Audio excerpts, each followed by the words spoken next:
ಸತ್ಯಕ್ಕಾಗಿ ಜೀವನವನ್ನು ಕೊಡು, ಜೀವನಕ್ಕಾಗಿ ಸತ್ಯವನ್ನು ಕೊಡಬೇಡ, ಬಿಟ್ಕೊಡ್ಬೇಡ. ಇದು ಈ ವೇದವಾಕ್ಯ ಬಹಳ ಪರಿಣಾಮ ಆಗುತ್ತೆ. ಜ್ಞಾಪಿಸ್ಕೋತಾ ಇರಬೇಕು ಇದನ್ನೇ. ಸತ್ಯವನ್ನು ಪ್ರೀತಿಸಬೇಕು ಜೀವನಕ್ಕಿಂತ. ನಾನು ಅವತ್ತು ಹೇಳಿದ್ದೀನಿ ಒಂದು ಕಡೆ, ಸತ್ಯವನ್ನು ಪ್ರೀತಿಸು ಜೀವನಕ್ಕಿಂತ, ಜೀವನನ ಪ್ರೀತಿಸು ನಿನ್ನ ಗುರಿಗಿಂತ ಅಂತ. ಸತ್ಯ ಇಮ್ಯಾಜಿನ್ ಮಾಡಕ್ಕೆ ಸಾಧ್ಯ ಇಲ್ಲ, ಇಮ್ಯಾಜಿನ್ ಮಾಡಕ್ಕೆ ಸಾಧ್ಯ ಇಲ್ಲ. ನಿಮ್ಮ ಕಲ್ಪನೆ ಊಹೆಗೆ ಮೀರಿದ ಉಡುಗೊರೆಗಳನ್ನು ಕೊಡುತ್ತೆ ಸತ್ಯ. ಸತ್ಯ ರಹಸ್ಯ, ವಿಸ್ಮಯ, ನಿಗೂಢ. ಅದನ್ನ ವರ್ಣನೆ ಮಾಡೋದಕ್ಕೆ ಪದ ಇಲ್ಲ. ಇಂದ್ರಿಯಕ್ಕೆ ಅತೀತ, ಹೇಳಕ್ಕಾಗಲ್ಲ, ಅನುಭವಿಸ್ಬೇಕು. ಎಲ್ಲಿದೆ ಇದು ರಹಸ್ಯ? ಅಂದರೆ ಯಾರು ಮುಚ್ಚಿಟ್ಟಿದ್ದಾರೆ? ಯಾರೂ ಮುಚ್ಚಿಟ್ಟಿಲ್ಲ, ಓಪನ್, ಖುಲ್ಲ. ಆದರೆ ಕಾಣ್ತಾ ಇಲ್ಲ. ಯಾಕೆ? ಮಾಯೆ ಕವಚ್ಕೊಂಡಿದೆ. ಮೋಡ ಇದೆ, ಚಂದ್ರ ಕಾಣ್ತಾ ಇಲ್ಲ. ಮೋಡ ಸರಿದ್ರೆ ಚಂದ್ರ ಕಾಣೋದು. ಆ ಮಾಯೆ ಸರಿಬೇಕು. ಮಾಯೆ ಸರಿಯೋದಕ್ಕೆ ಮಾಯೆನ ಕತ್ತಲು ಅಂತ ಅಂದ್ಕೊಂಡ್ರೆ, ಮೋಡ ಕತ್ತಲು ಅಂದ್ಕೊಂಡ್ರೆ, ಅದನ್ನು ಸೀಳಿ ಹೋಗಕ್ಕೆ, to penetrate into the illusion we need insight. Sharp ಆಗಿರೋ, ಸೂಕ್ಷ್ಮವಾಗಿರೋ ಒಂದು ದೃಷ್ಟಿ ಬೇಕು. ಆ ದೃಷ್ಟಿ ಅರಿವು, ಅದನ್ನು ಮೂರನೇ ಕಣ್ಣು ಅಂತಾರೆ. ಅರಿವಿನ ದೃಷ್ಟಿ, ಜ್ಞಾನದ ದೃಷ್ಟಿ, ಪ್ರಜ್ಞಾ ದೃಷ್ಟಿ. ಅದನ್ನು ನೋಡುವಂತಹ, ಅದರೊಳಗೆ ಮಾಯೆಯನ್ನು ಸೀಳಿ ಹೋಗುವಂತಹ ದೃಷ್ಟಿ ಬೇಕು. ಎಷ್ಟು ದೃಷ್ಟಿ ಸೂಕ್ಷ್ಮವಾಗಿದ್ರು insight, the more the insight the mystery is more ಅಂತ. ನೀವು ಸೂಕ್ಷ್ಮವಾಗಿ ನೋಡಿದ್ರೆ ಇನ್ನೂ ಸೂಕ್ಷ್ಮ, ಅದು ಇನ್ನೂ ಹೋಗಿ ಸೂಕ್ಷ್ಮ, ಇನ್ನೂ. ಈ ಅನುಭವ ಎಕ್ಸ್ಪ್ಲೋರ್ ಮಾಡ್ತಾ ಮಾಡ್ತಾ ಗೊತ್ತಾಗತ್ತೆ, ಇಟ್ ಈಸ್ ಬಾಟಮ್ಲೆಸ್, ಎಂಡ್ಲೆಸ್. ಇದು ಅನ್ಲಿಮಿಟೆಡ್, ಅನ್ಬೌಂಡೆಡ್ ಅನ್ನೋದು ಅನುಭವಕ್ಕೆ ಬರುತ್ತೆ, ಬರೀ ಪದ ಅಲ್ಲ. ಎಕ್ಸ್ಪ್ಲೋರ್ ಮಾಡ್ತಾ ಮಾಡ್ತಾ ಮಾಡ್ತಾ ಮಾಡ್ತಾ ಮಿಸ್ಟ್ರಿಯಾಗಿ ಉಳ್ಕೊಳ್ಳುತ್ತೆ. ನೀನು ಅದ್ರ ಬಗ್ಗೆ ತಿಳ್ಕೊಂಡಿದ್ದ ಜ್ಞಾನ ಎಲ್ಲ ಯಾವುದೂ ಅನುಭವ ಕೊಟ್ಟಿಲ್ಲ. ಅದಕ್ಕೆ ಇನ್ಎಕ್ಸ್ಪ್ಲೈನಬಲ್ ಅಂದರು. ಅದು ವರ್ಣನೆ ಮಾಡೋಕ್ಕಾಗಲ್ಲ. ಆದರೆ ಪುಸ್ತಕದಲ್ಲಿರೋದೆಲ್ಲವೂ ಕೂಡ, ಎಲ್ಲ ಪದಗಳು ಭ್ರಮೆ ಅನ್ನಿಸ್ಬಿಡುತ್ತೆ, ಇಲ್ಯೂಷನ್ ಅನಿಸುತ್ತೆ.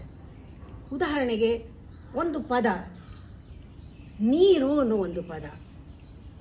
ಆ ನೀರು ಅನ್ನೋ ಪದ ನಿಮಗೆ ಬಾಯಾರಿಕೆ ಆದಾಗ ನಿಮ್ಮ ಬಾಯಾರಿಕೆನ, ದಾಹನ ತೀರಿಸೋದಿಲ್ಲ. ನೀರು ಕುಡಿಬೇಕು, ದಾಹ ಹೋಗಬೇಕು, ಅನುಭವಕ್ಕೆ ಬರಬೇಕದು. ಊಟ ಅಂದರೆ ಹೊಟ್ಟೆ ತುಂಬಲ್ಲ, ಊಟ ಮಾಡಬೇಕು, ಹೊಟ್ಟೆ ತುಂಬಬೇಕು. ಹಾಗೆ ದೇವರು ಅಂದರೆ ನಿಮ್ಮನ್ನು ನರಿಶ್ ಮಾಡಲ್ಲ. ಆ ದೇವರ ಶಕ್ತಿ ನಿಮಗೆ ಬರಬೇಕು, ಒಲಿಬೇಕು, ಅನುಭವಕ್ಕೆ ಬರಬೇಕು. ಪ್ರತಿಯೊಂದು ಅನುಭವಕ್ಕೆ ಬಂದಾಗ ಮಾತ್ರವೇ ಅದು ಸತ್ಯ ಆಗುತ್ತೆ, ನಮಗೆ ಸತ್ಯ ಆಗುತ್ತೆ. ನಮ್ಮ ಸತ್ಯನ ನಾವೇ ಎಕ್ಸ್ಪ್ಲೋರ್ ಮಾಡ್ಕೊಳ್ಬೇಕು, ಅನುಭವಕ್ಕೆ ತಂದ್ಕೊಳ್ಬೇಕು. ಯಾವ ಪುಸ್ತಕದಿಂದಲೂ ಸತ್ಯ ರಿವೀಲ್ ಆಗಲ್ಲ, ಯಾರು ಬಿಚ್ಚಿಡಲ್ಲ. ಪುಸ್ತಕದಲ್ಲಿ ಬಿಚ್ಚಿಡಕ್ಕಾಗಲ್ಲ. ಪುಸ್ತಕ ಜ್ಞಾನ ಅದು ಲಿಮಿಟ್, ಅದು ನಿಮಗೆ ಗೈಡ್ ಮಾಡ್ಬೋದು, ಸ್ಪಿರಿಟ್ ಕೊಡ್ಬೋದು. ಆದರೆ ಎರವಲು ಪಡೆಯಕ್ಕಾಗಲ್ಲ, ಸತ್ಯನ ಬಾರೋ ಮಾಡ್ಕೊಳಕ್ಕಾಗಲ್ಲ.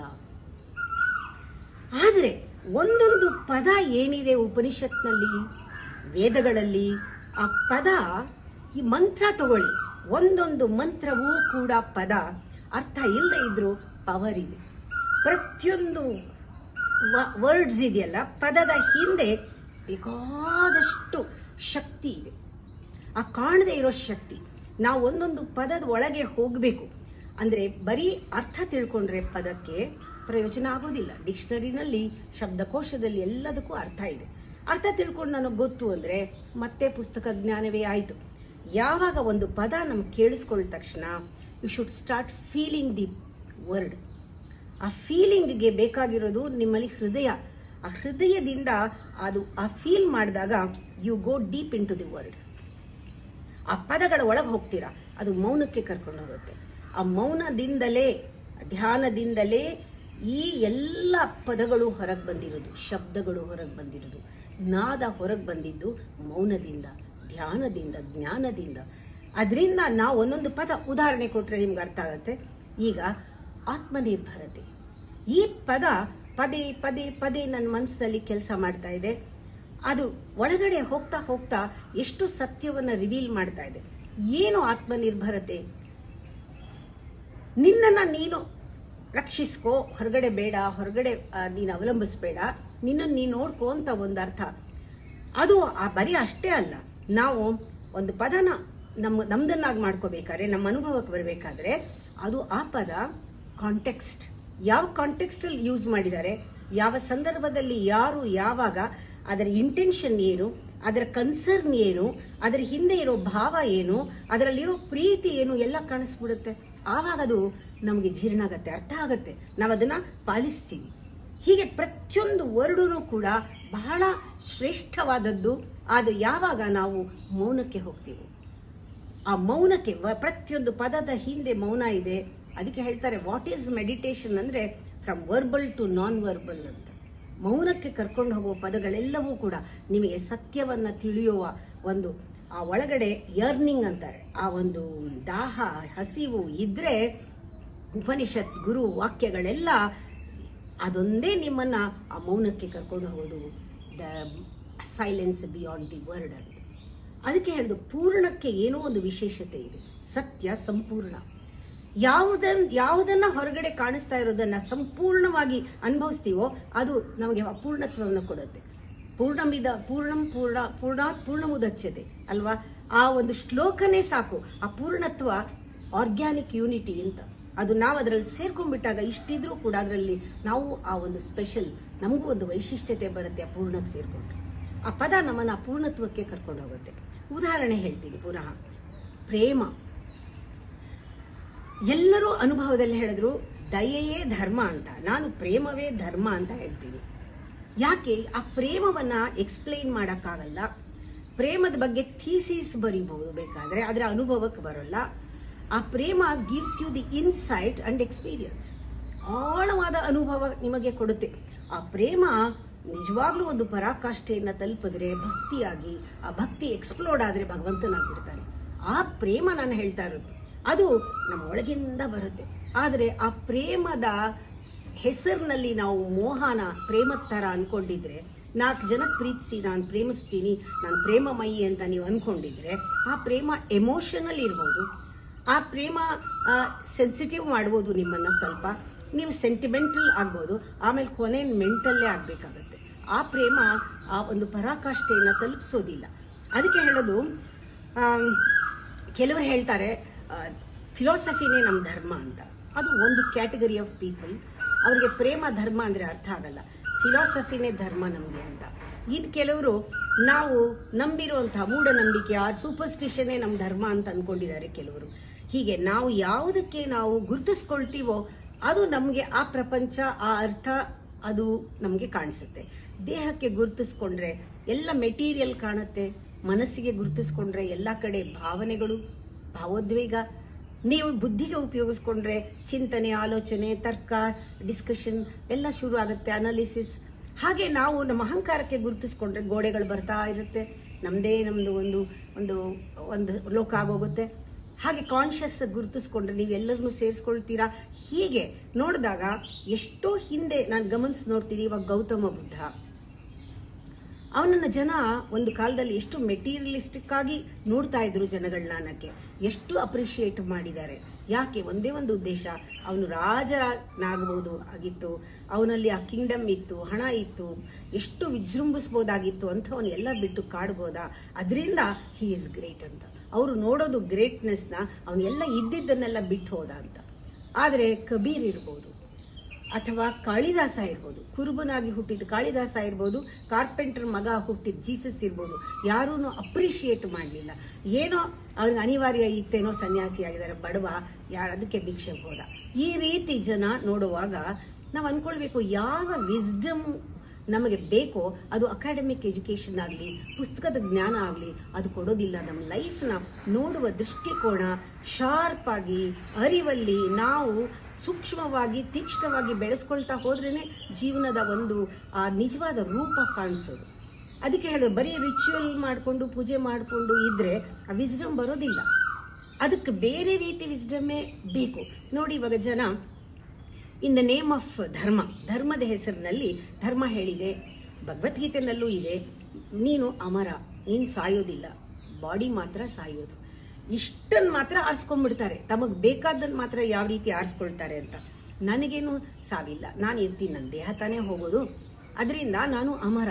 ಇದು ಬೇಕಾದಾಗ ಯಾವ ರೀತಿ ಉಪಯೋಗಿಸ್ಕೊಳ್ತಾರೆ, ಬನ್ನಿ ಧ್ಯಾನ ಮಾಡಿ, ಪ್ರಾಣಾಯಾಮ ಮಾಡಿ, ಯೋಗ ಮಾಡಿ, ಎಲ್ಲ ಧ್ಯಾನ ಮಾಡೋಣ ಹೇಳಿದ್ರೆ, ಅಯ್ಯೋ ನಮಗೆ ಪುರ್ಸೊತ್ತಿಲ್ಲ, ಈಗ ನಾವು ಬರ್ತೀವಿ, ಈ ವಯಸ್ಸು ಬೇಡ, ಇನ್ನೊಂದು ಸ್ವಲ್ಪ ಆಗಲಿ, ಮಕ್ಕಳು ಮದುವೆ ಎಲ್ಲ ಆದಮೇಲೆ 50-60 ವರ್ಷಕ್ಕೆ ಬರ್ತೀವಿ, ನಮ್ಗೆ ಈಗ ಇನ್ನೂ ಚಿಕ್ಕ ವಯಸ್ಸು ಯಾಕೆ, ಆಯಿತು ಮತ್ತೆ 60 ವರ್ಷಕ್ಕೆ ಕೇಳಿ, ನಾವು ಮೊಮ್ಮಕ್ಕಳದು ಎಲ್ಲ ಮುಗಿದ ಮೇಲೆ ಮಕ್ಕಳು ಬಾಣಂತನ ಇದು ಆಮೇಲೆ ಬರ್ತೀವಿ. 70 ಆದಮೇಲೆ ಅಯ್ಯೋ ನಮ್ಗೆ ವಯಸ್ಸಾಗೋಗಿದೆ, ಇವಾಗೆಲ್ಲ ಯಾಕೆ, ಅದೆಲ್ಲ ನಮ್ಗೆ ಆಗಲ್ಲ ಮಾಡೋಕ್ಕೆ. ಅದೇ ಬಾಯೇ ಹೇಳುತ್ತೆ, ಆಗಲ್ಲ ನಮಗೆಲ್ಲ ಮಾಡೋಕ್ಕೆ, ಮುಂದಿನ ಜನ್ಮಕ್ಕೆ ಮಾಡ್ತೀವಿ. ಹೇಗಿದ್ರು ಮುಂದಿನ ಜನ್ಮ ಇದೆಯಲ್ಲ ಅಂದರೆ ಪೋಸ್ಟ್ಪೋನ್ ಮಾಡೋದು. In the name of dharma you postpone your growth, you postpone your transformation.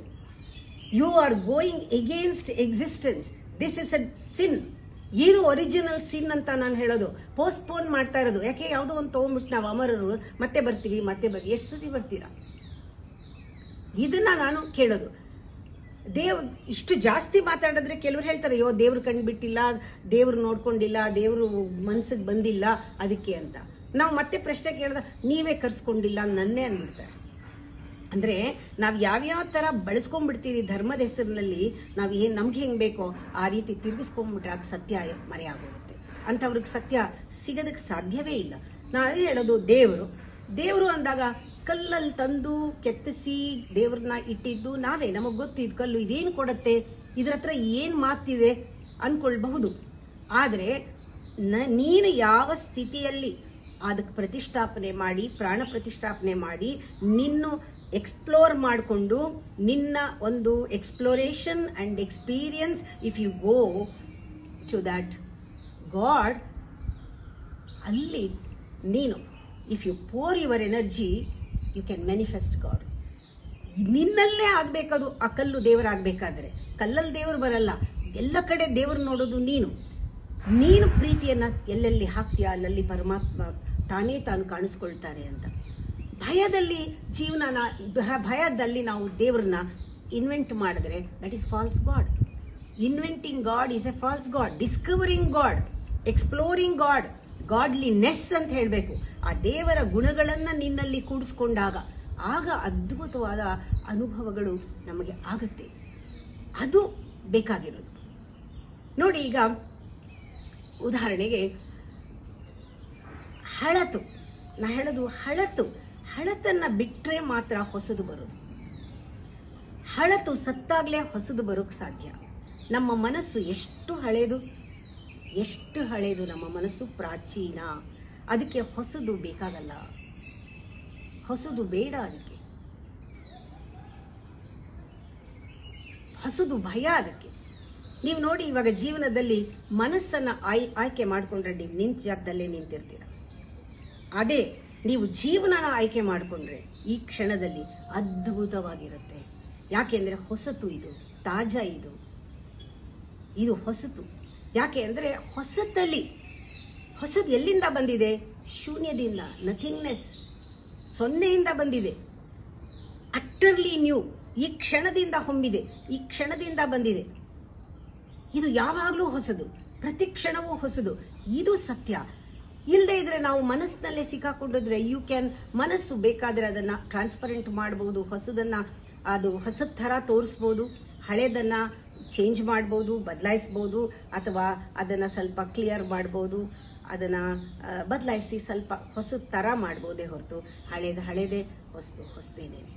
ನಾವು ಗಮನಿಸಬೇಕು, ಪ್ರತಿಯೊಂದು ಜೀವನದಲ್ಲಿ ಗಮನಿಸಬೇಕು ಏನು ಮಾಡ್ತಿದ್ದೀವಿ ಅಂತ. ನಾವು ಪ್ರತಿಯೊಂದನ್ನು ಕೂಡ ಅನಲಿಟಿಕಲ್ ಮೈಂಡಿಂದ ನೋಡಿದ್ರೆ ಒಂದು ಹೂವನ್ನು ಕೂಡ ಎಂಜಾಯ್ ಮಾಡೋಕ್ಕಾಗಲ್ಲ. ನಾವು ಅದರ ಕೆಮಿಸ್ಟ್ರಿ ನೋಡ್ತಾ ಅದರ ರಾಸಾಯನ ನೋಡಿದ್ರೆ ಅದೇನು ಸಿಗುತ್ತೆ? ಇವಾಗ ಅರಳಿದ ಹೂವು ತಾಜಾ ಇದೆ, ಈಗ ಅನುಭವಿಸ್ಬೇಕು. ಜೀವನ ಕೂಡ ಹಾಗೇನೇನೆ, ಜೀವನನ ಅರಳಬೇಕು, ಪ್ರೇಮ ಅರಳಬೇಕು. ಪ್ರೇಮದಿಂದ, ಪ್ರೇಮಕ್ಕೋಸ್ಕರ, ಪ್ರೇಮವಾಗಿ ಅರಳಿದಾಗ ಅಲ್ಲಿ ಪರಮಾತ್ಮ ಕಾಣಿಸಕ್ಕೆ ಸಾಧ್ಯ. ಹಾಗೆ ಕಾಣಬೇಕು. ಇವಾಗ ನಮ್ಮಲ್ಲೇ ನೋಡ್ಕೊಳ್ಳೋಣ. ಈಗ ಮನುಷ್ಯ ಆದಮೇಲೆ ಮುಂದೇನು? ಇವಾಗ ನಾವೇ ನೋಡ್ತಾ ಇದ್ದೀವಿ ವಿಕಾಸನ, ಮೊದಲಿಂದನೂ ನೋಡ್ಕೊಂಡ್ ಬರ್ತಾ ಇದ್ದೀವಿ. ಅಮೀಬಾಯಿಂದ ಮನುಷ್ಯ ಹೇಗಾದ ಅಂತ ನೋಡಿದಾಗ ಇಟ್ಸ್ ಎನ್ ಎವಲ್ಯೂಷನ್. ಒಂದೊಂದು ಕಲ್ಪ ಕಾಲ ತಗೊಂಡಿದ್ದೀವಿ. ಒಂದು ಸ್ಟೇಜಿಂದ ಇನ್ನೊಂದು ಸ್ಟೇಜಿಗೆ ಬರೋಕ್ಕೆ ಬಹಳ ದೊಡ್ಡ ಪ್ರಯಾಣ ಬಂದಿದ್ದೀವಿ. ಒಂದು ಗಿಡ ಮರದಿಂದ ಪ್ರಾಣಿ ಆಗೋಕ್ಕೆ ಒಂದು ಕಲ್ಪಕಾಲ 442 crores of years. ಆ ಥರ ಇಷ್ಟು ಜನ್ಮ ಬಂದು ಮನುಷ್ಯನ ಜನ್ಮಕ್ಕೆ ಬಂದಮೇಲೆ ಇದು ಯಾಕೆ ನಿಂತೋಗಿದೆ? ಹಿಂಡರ್ಡ್ ಗ್ರೋತ್ ಯಾಕೆ? ಮುಂದೆ ಏನು ಮಾಡಬೇಕು? ಮುಂದೆ ಏನಿಲ್ಲ.